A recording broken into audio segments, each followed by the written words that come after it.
Shalom, shalom, shalom, shalom. First, I want to give all the praises and the glory to Yahweh, Bahashim, Yahawashi, Bahasham, Rakah, Kadash. Double honors to the apostles of Great Millstone who are leading this word in truth and spirit and sincerity. And salutations to all of the righteous Hebrew Israelite brothers that are teaching this word in the name of Yahweh, Bahashim, Yahawashi, in the highways and byways. Shalom to the hopeful elect of Israel, to the brothers and sisters that are out there who are being edified by this truth, the truth of Yahweh Bashim Yahawashi. All praises and glory. So today's edification, as we can see from the title, is called Yahawashi and the Old Testament. Yahawashi and the Old Testament. Now, Yahawashi himself referred to the Old Testament on numerous times when he was walking the earth 2,000 years ago, when he was amongst the disciples, when he was amongst the Israelites, when he was amongst the wicked Pharisees, even when he was amongst in front of Pilate. He quoted the Old Testament all through his ministry. When he was ministering with the disciples, when he was out, when he was doing his miracles, when he was speaking to the Israelites, whether it was on the mountaintops, in the valleys, from the boat, in the river, in the Jordan, he always quoted the Old Testament. Why did he quote the Old Testament? Because the Old Testament is prevalent to what's going to happen in these last days. The Old Testament is prevalent to what's happening during the time of Yahawashi as well. The Old Testament is always prevalent, just like how the New Testament is. You can't have one without the other. It's an absolute total balancing act, and that includes the Apocrypha as well. All right? So even when I say the Old Testament, I'm speaking about the Apocrypha as well. All right? Just so you understand, we don't leave out the Apocrypha out of this. All right? So we're going to pull out some scriptures where we're going to show you how many times, because Yahawashi quoted the Old Testament probably, I don't know, probably over 100 times. Could even be more. Probably over 100 times he might have quoted it, the actual Old Testament himself. I know they say that there's a saying where he says in each of the four Gospels, so for instance, in the Gospel of Matthew, there were 603 verses. Yahawashi quotes, so there's 1,181 verses in the Gospels of Matthew, and 603 verses are words that Yahawashi use, right? Are where Yahawashi speaks, and 83 of those verses are quotations for the Old Testament. So Yahawashi speaks in 603 verses of the book of Matthew, and 83 of those verses where he specifically refers to the Old Testament. In the book of Mark, Yahawashi speaks in 275 verses, right? Quotations. And out of those, 34 of those, he refers to the Old Testament. In the book of Luke, Yahawashi speaks in he speaks in 507 verses is where he is speaking. And he quotes the Old Testament in 42 of those verses in the book of Luke. And in the book of John, Yahawashi speaks in 417 verses. And Literally every single one of those 470 verses is where he's quoting the Old Testament. So they say in average, the four Gospels on average contain about around 3,920 verses. 1,865 of these are Yahawashi's words that are recorded by the four disciples, right? And 179 of those verses are literal quotes from the Old Testament. So Yahawashi,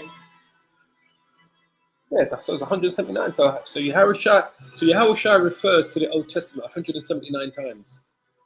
In 179 verses, he's referring directly to the Old Testament. So that's how powerful it was, and how much of it when we say to the importance of the Old Testament, because when we look at the Christian churches today, literally 99% of our Christian church doctrine is based on the New Testament, right? They were very rarely going to the Old Testament. If you're going to a Christian church or a Catholic church, probably 99% of the stuff that is preached in a Christian church, a Catholic church, a Jehovah's Witness church, is all based on the New Testament. They very rarely go into the Old Testament. Why is that? That's because they don't understand it. They don't understand the prophecies in the Old Testament. They don't understand what's symbolic, what's metaphoric, what's literal, what's figuratively. They don't understand. They're not able to break down the different barriers or different things within the Old Testament.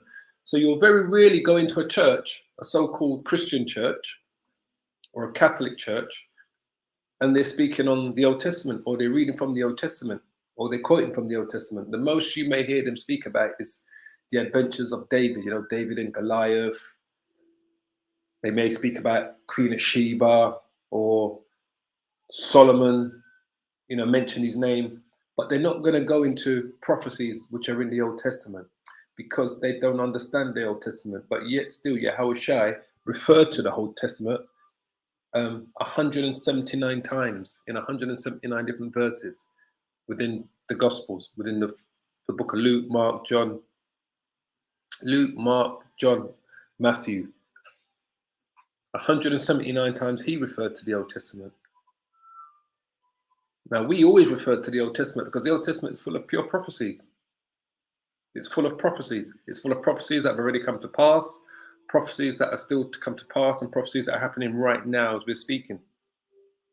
The New Testament's the same. The New Testament speaks of prophecies that have come to pass, like 70 AD, the taking down of Jerusalem, prophecies that are still to come, World War III, the destruction, Babylon the Great, so forth and so on, and prophecies that are happening right now. The waxing of many have gone cold.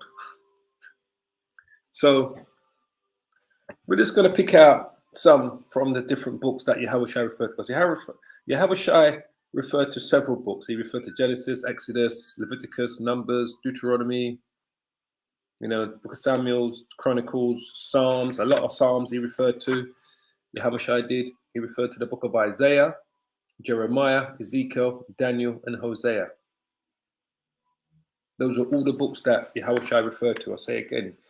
When Yahawashi spoke and he was referencing the Old Testament in 179 different verses in the New Testament, the books that he referred to were Genesis, Exodus, Leviticus, Numbers, Deuteronomy, 1 Samuel, 1 Kings, 2 Kings, 2 Chronicles, Psalms, Proverbs, Isaiah, Jeremiah, Ezekiel, Daniel, Hosea, Joel, Jonah, Micah, Zechariah, Malachi, just to show you. And there are some instances where the prophecies of Yahawashi, the prophecies about Yahawashi, speaking about his coming and the things that he was going to happen to him. The prophecies about him himself are in the book of Genesis, Deuteronomy, 1 Samuel, 2 Samuel, Job, Psalms, right? Isaiah. So when you think about it, right? It's amazing that a pastor or a preach very rarely refers to the Old Testament when they're giving their sermons. Why is that? Because they don't speak on prophecy. They don't understand prophecy. So they don't speak about prophecy. They don't understand what's symbolic in the Old Testament. They don't understand what's metaphoric. They don't understand what's literal. They just about understand what's they don't understand what's figuratively in it, neither, really. So we, the true prophets of the Lord, the true preachers, humble in our preaching and prophesying, we understand the Old Testament. Why? We understand the New Testament and the Apocrypha. Why? Because the Lord, through his blessing and his grace and his mercy, has put the Holy Spirit on us to be able to receive this word. Gave us great teachers from Great Millstone, the elders of Great Millstone, the apostles of Great Millstone, who the Lord blessed us with those teachers to give us the proper understanding of the scriptures. Because everyone needs a teacher. So, and Yahawashi was teaching them. Yahawashi was going up against the Pharisees when he was, I think, 13 years old. When his mother was looking for him. And he went missing for I think it was for a day or half a day. Don't quote me on that. And she found him sitting in the temple, Solomon's temple, debating the Pharisees. So, and believe you, he would have been quoting the Old Testament when he was debating the Pharisees, because the Pharisees were always talking about the law, the law, the law, the law, the law, the law, the law, as if by following the laws only you could receive salvation. And Yahawashi was trying to make it clear to them. It's not just the laws alone. Your faith, do you believe? Do you believe? So anyway, without further ado, let's pull out, what's up here? Let's pull out some quotes, right? So, Matthew, let's go to a few. Matthew 19. So, Yahawashi quotes in Matthew 19, verse 4. Let's do a letter this so you can see. 19, verse 4. He says, and he answered and said unto them, have you not read that he which made them at the beginning made them male and female? And said, for this cause shall a man leave father and mother, and shall cleave unto his wife, and the twain shall be one flesh. Wherefore they are not no more twain, but one flesh. What therefore the Most High has joined together, let no man put asunder. So where did that quote come from? That came from the book of Genesis, all right? So let's quickly bring it up here. Genesis chapter 1. So we're going to give you several examples, all right? Genesis chapter 1, verse 27. So this is what he was referring to here. So the Most High, Yahweh, the powers, created man in his own image. In the image of the powers created he him, male and female created he them. That's what he was referring to. If we go to the second verse, when we said here, and he calls, for this cause shall a man leave his father and mother, and shall cleave to his wife, so the twain shall be flesh. We'll go to Genesis 2. So this is quoted in, he's referring here to Genesis 2, verse 24. Therefore shall a man leave his father and his mother, and shall cleave unto his wife, and they shall be one flesh. So that's him quoting in Genesis, all right? So what we'll do, we're going to pull out quotes from each book, just to give you a few from each of the books that he referred to, all right? So Exodus. He quotes Exodus in, is it Matthew 22? Let's go here. Matthew 22. Because I'm not going to go through all of the quotes that he referred to, but what we'll do, we'll pull out a couple of quotes from each of the books that he referred to, all right? So Matthew 22, verse 32. So Matthew chapter 2, verse 32. It says here, let me start at verse 29. It says, you do error, not knowing the scriptures, nor the power of the Most High.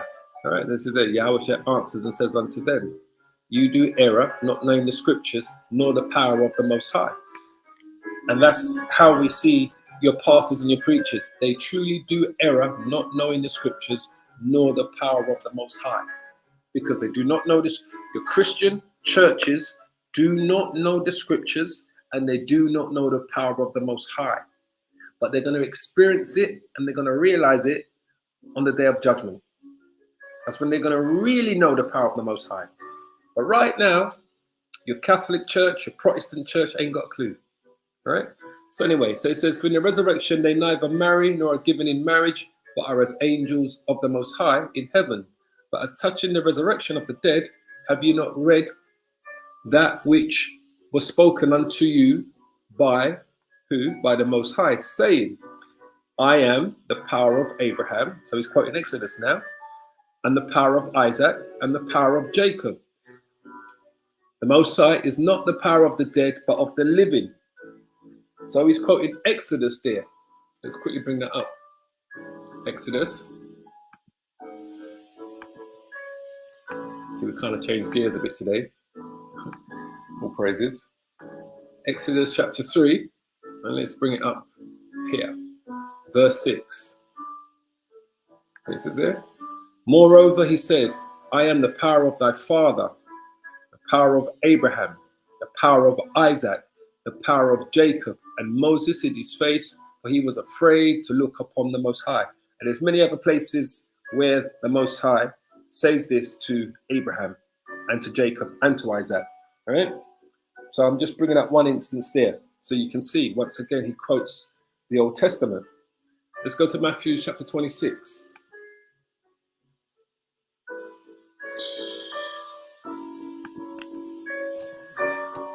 Matthew 26.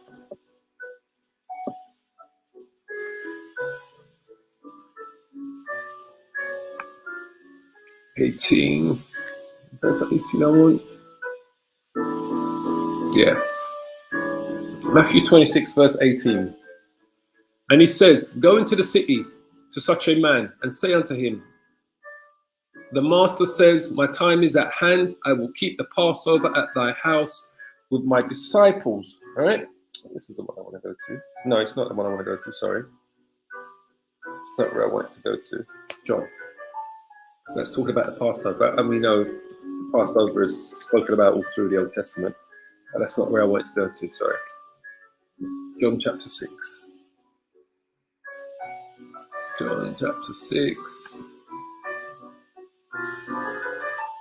Let's make sure this is the one.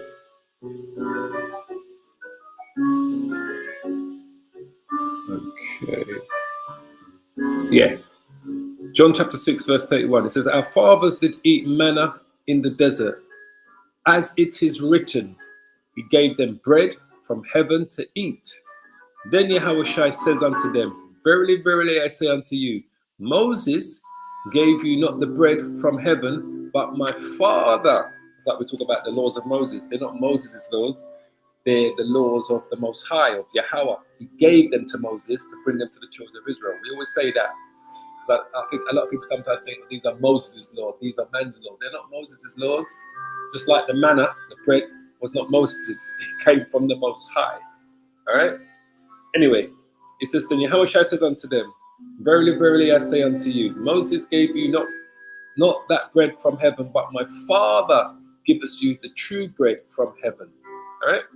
So, that goes back to Exodus 16. So what is he speaking of here? He's referring to this. Exodus chapter 16, verse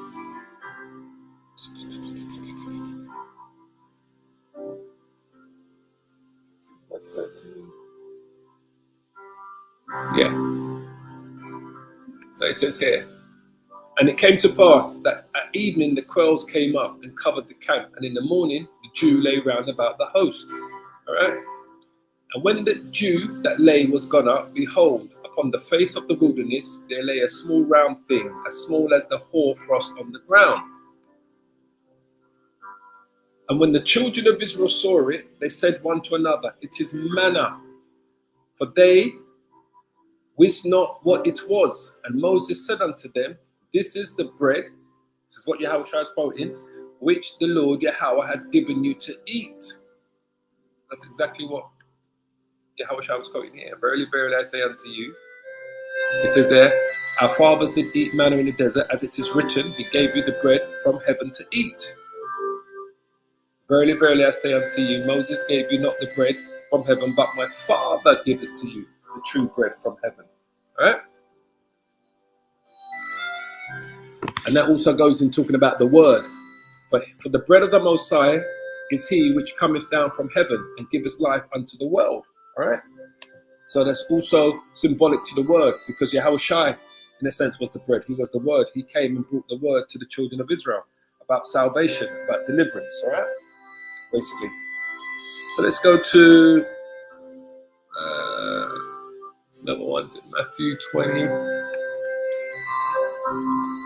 Just make sure.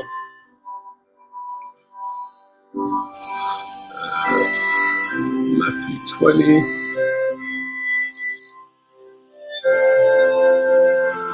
Matthew 20.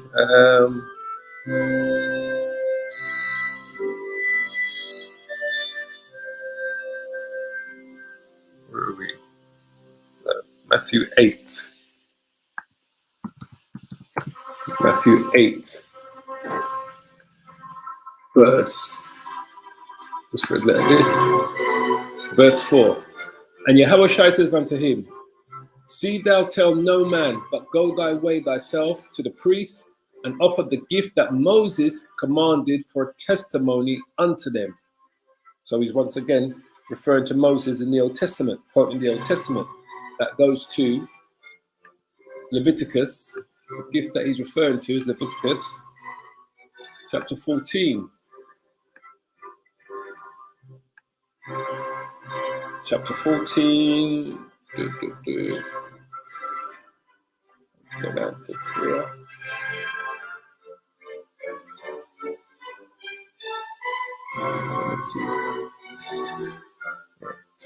Verse 31.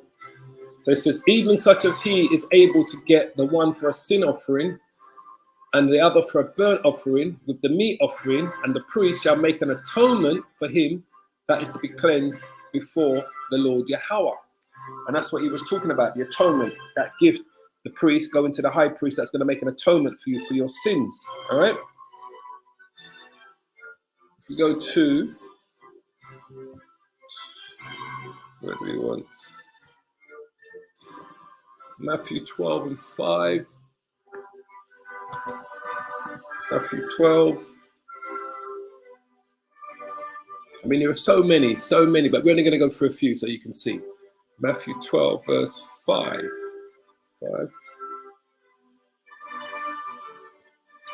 Once again here, let's start at verse 4. Start at verse 3. But he says unto them, Have you not read what David did when he was hungered? All right, and they that were with him, how he entered into the house of the Most High and did eat the shewbread, which was not lawful for him to eat, neither for them which were with him, but only for the priest. All right, so he's referring to again Leviticus. It's Leviticus 25. Leviticus 25, and it speaks about that here. 25. Let's see what's down here.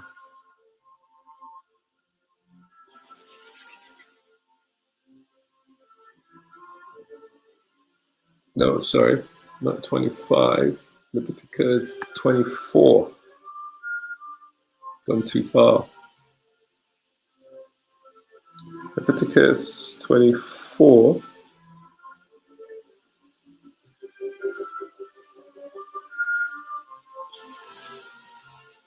So he talks about it here. This is about the shewbread that only the priest can eat.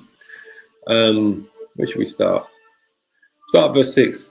It says, and thou shalt set them in 2 rows, six on a row upon the pure table before the Lord Yahweh. Let me start at verse 5. As a matter of fact, we start at verse 4. He shall order the lamps upon the pure candlesticks before the Lord Yahweh continually. And thou shalt take fine flour and bake 12 cakes thereof.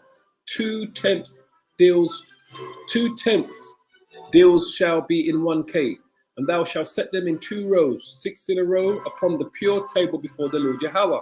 And thou shalt put pure frankincense upon each row, that it may be on the bread for a memorial, even an offering made by fire unto the Lord. Every Sabbath he shall set it in order before the Lord Yahweh continually, being taken from the children of Israel by an everlasting covenant. And it shall be Aaron and his sons, which are the priests, and they shall eat it in the holy place. For it is most holy unto him of the offerings of the Lord Yahweh made by fire, by a perpetual statute. So it's showing you only the priests, because they were the actual priests, can eat that bread, right? And you know, the shewbread that it refers to, the occasion that it refers to when David was on the run from Saul, right? When he talks about here, that's when David was on the run. He entered into the house.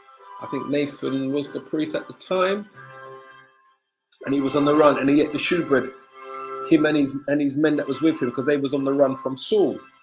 So that's once again Yahawashi referring to the Old Testament again. Let's just quickly jump up to Revelations chapter 2. A few more. Revelations chapter 2. As you know, this is Yahawashi speaking through here. Verse 27. So it says here, and he shall rule them with a rod of iron, as the vessels of a potter shall they be broken to shivers, even as I have received of my Father. So this is, remember, this is Yahawashi up in the heavens, right? Now he's sitting on the right-hand side of his Father. He's given the message to the angels to bring to John the Revelator. So this is Yahawashi speaking himself to John the Revelator, telling him, and he shall rule. If we go back here, it says, he that overcometh and keepeth my works, which is what we are trying to do right till this end, unto the end, right? Because, you know, we still got a little road to go before the Lord comes, right? So we're still trying to overcome everything up until the end. To him will I give power over the nations, and he shall rule them with a rod of iron, as the vessels of a potter shall be broken to shivers, even as I have received of my Father. So that's David in the Spirit spoke of this in where? In Psalms,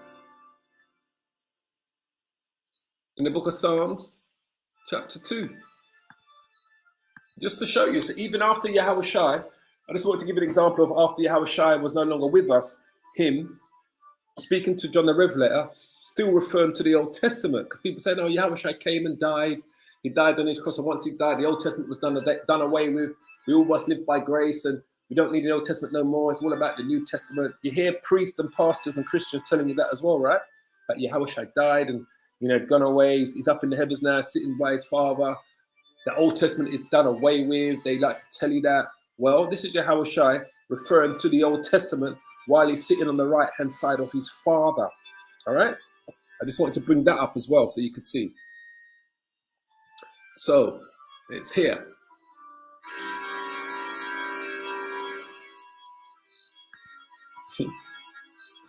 It says, ask of me, and I shall give thee the heathen for thine inheritance, and the uttermost parts of the earth.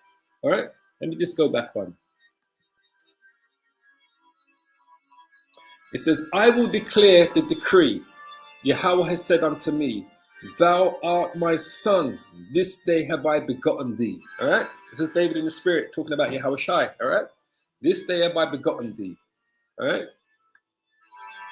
Ask of me, and I will give thee the heathen for thine inheritance, and the uttermost parts of the earth for thy possession. Because obviously this is all to do with the future prophecy. But this is Yahawashi referring to this while he's sitting on the right-hand side of his father, just to show you, all right? He says, thou shalt break them with a rod of iron. Thou shalt dash them into pieces like a potter's vessel. So what did he say here to John the Revelator in the spirit when he was in a trance? And he shall rule them with a rod of iron, as the vessels of a potter shall there be broken into shivers, even as I received of my father. And I will give him the morning star. All right. So that's Yahawashi referring to the Old Testament, even while sitting on the right hand side of his father. So when your pastors and your priests in your church say, well, the Lord had died, and when he went up to his father, he died and came back. He died and he was raised from the dead. He came back, he walked the earth 40 days with the disciples, then he went to the heaven of heavens with his father, and the Old Testament is done away with. Well, this is Yahawashi sitting on the right hand side of his father, still referring to the Old Testament. Okay, there's something else in here.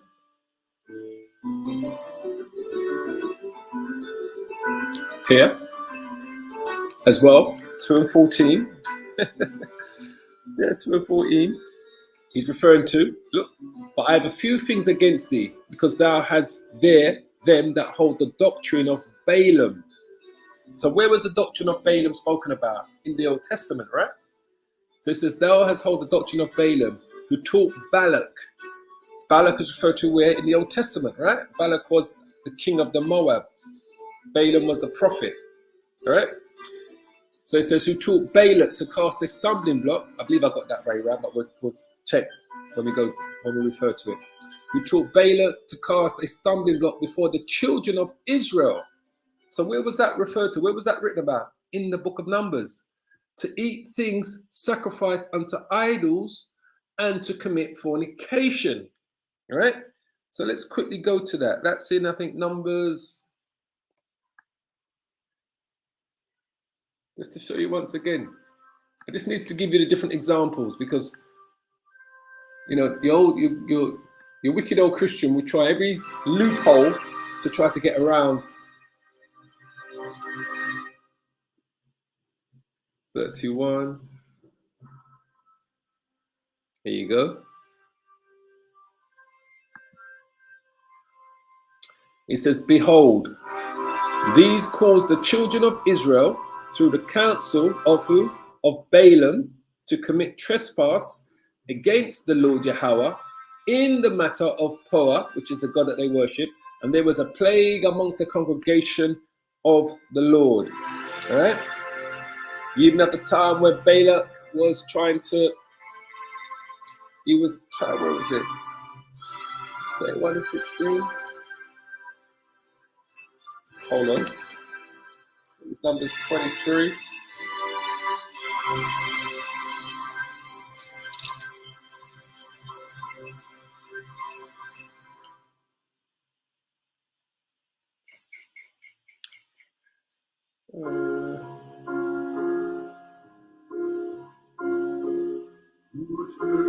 Yeah, Numbers 22.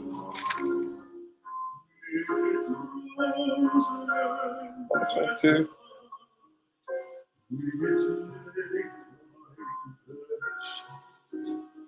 We got to Numbers 23. I go straight to the point, right? Numbers 23. It's in Numbers 22, but it's Numbers 23 as well, where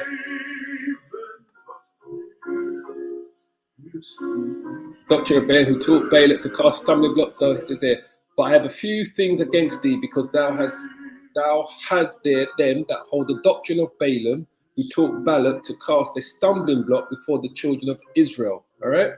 So he wanted to curse them as well. So this is it here. Go to right there. There you go. Oh, we can even start from the top. And Balaam said unto Balak, build me here 7 altars and prepare me 7 oxen and 7 rams, right? And Balak did as Balaam had spoken.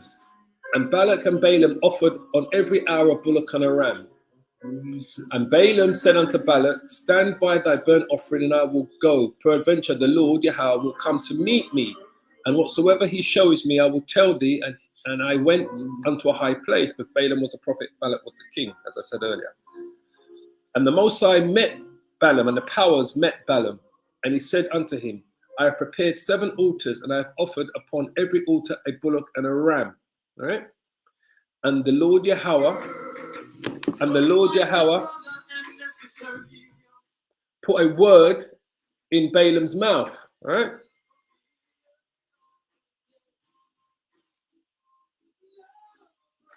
He put sorry. And the Lord put a word in Balaam's mouth and said, return unto Balak. All right? Balak is the king of Moab. And thus shalt thou speak, because Balak wanted Balaam to curse the children of Israel. And he returned unto him, and lo, he stood by his burnt sacrifice, he and all the princes of Moab. And he took up this parable and said to Balak, the king of Moab, has brought me from Aram and out of the mountains of the east, saying, come, curse me, Jacob, and come defy Israel. Because that's what Balak wanted Balaam to do. How shall I curse whom the Most High has not cursed? Or how shall I defy who the Most High has not defied? That's how powerful we are, people. That's how powerful Israel is. How can we curse whom the Most High has not cursed? And how shall they defy it? Because this is what Balak wanted Balaam to do. All right? And then he said, from the top of the rocks I see him, and from the hills I behold him. Lo, the people shall dwell alone and shall not be reckoned amongst the nations. All right? So this is, once again, and even if we went into 22, it speaks about that as well. It speaks a little bit about Balaam. Where is it? Where they came for him. This is where they came for Balaam, the princes of Balak, to bring him to him. Yeah. This just goes in a little bit of the backstory of it, basically. So I'm just showing you once again here, as you can see.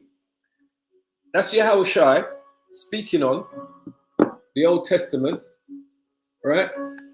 While he's up in the heavens of heavens, sitting on the right-hand side of his Father, he refers to the Old Testament, all right? So anyone that tries to say to you, or any one of us, that the Old Testament is done away with is talking total BS.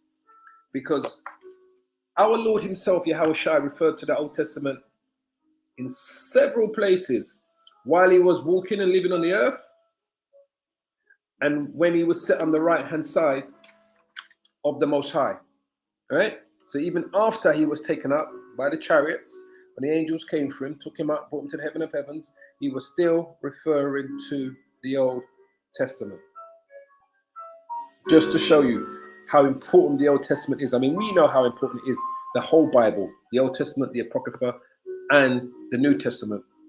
But like I say, your Christian churches will do everything to not go into the Old Testament because they don't understand it. They have no understanding of the Old Testament. They don't understand the book of Revelations. They just about can work themselves through the 4 Gospels, right? Of Matthew, Mark, Luke, and John. They can just about work themselves through it.